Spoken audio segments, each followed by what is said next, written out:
Hello everybody.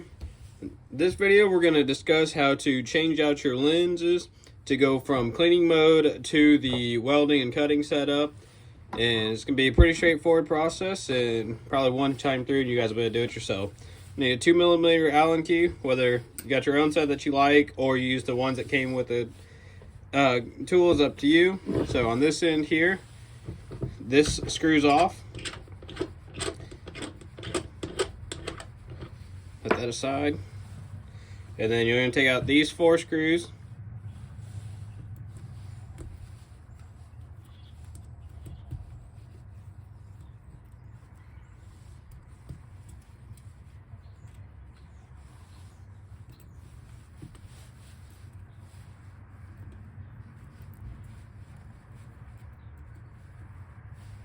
Okay, and these are not captive, so they will pull out.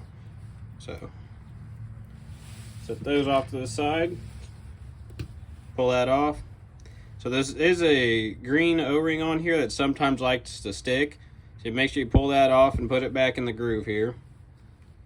You're going to want to make sure that's always pushed down fully, otherwise it can get in the way when you're trying to seat the new piece on here.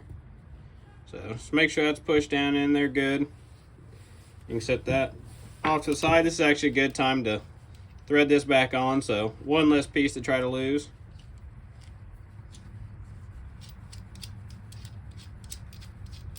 And we'll set that off to the side. So then on the new one, keep all the welding one together fully is how I do it. So you can loosen this nut up here and pull out your scale with your tip on it. Take this the rest of the way off. Then if you guys look at this, you can see it's got these 2 cut-ins here. So those actually match up to these screws on here. So this is directional, it will only fit one way. So it goes just like that with your 2 cut-ins towards the top side of the gun. So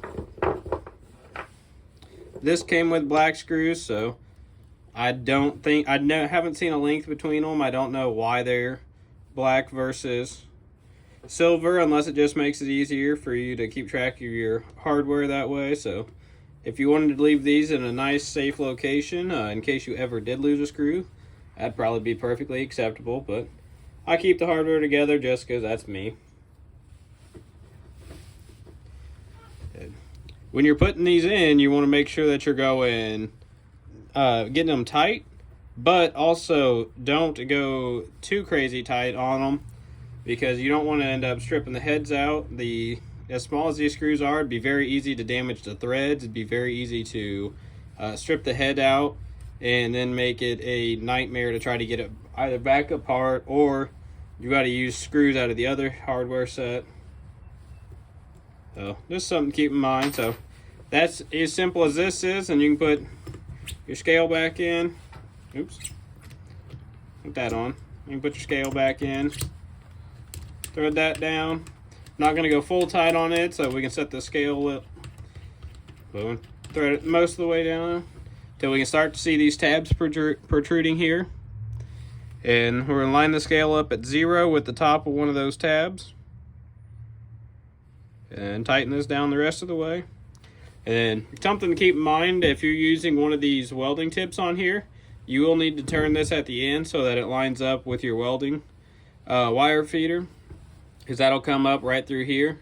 We'll set that up in a different video. That way you guys can get the entire setup on it and you know exactly what you're doing. So you might think we're done. Not quite. We got our tips changed out. So we got our welding tip. That's where this case comes in. This is going to be your extra lens. So underneath this plate right here, right behind the green one, there's a small plate here. You can see the lines. We're going to take this out. You're going to want to do this in an area that preferably has very little wind, minimal dust, because that's where you're going to get in here is where your laser is coming through, and then this lens is what magnifies it and gets it, that was stupid of me, gets it to the proper length to make the laser work properly. All right, 2, 3, and 1 fell on the floor. That's a perfect example, guys, why sometimes it's smarter to take your hardware out and set it off to the side to start with. But, you know, you got to do something stupid occasionally. Then, at this point, I like to take the top off of this one, set it here, pull it up just a little bit so you got something to grab onto. These can sometimes be a pain in the butt. What I found is if you just take your Allen wrench, kind of stick it underneath that there, and just give her a slight pry, it's a little easier to get it pulled up. And so you'll notice as I take this out, there's a dot right here on this side. The other side is smooth. It's got an L on it. So that's how I keep these straight for which is which. So we'll pull that out, set it vertically on there so that it doesn't get a bunch of grime on it. Take this one out and then put it in here. Remember that dot's on the back side. Push it down. We can take this lens now. We'll put it back in its case, make it nice and safe. Put the cap on it so we don't get any debris in there. And then it's just simple as put this cover back on. So, see if we can't drop all the screws again.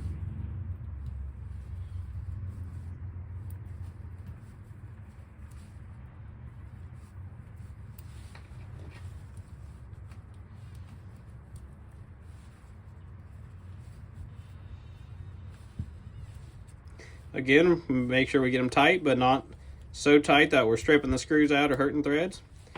And that, guys, is simple as it is for changing out the lenses. Now we're ready to go do welding or cutting with this.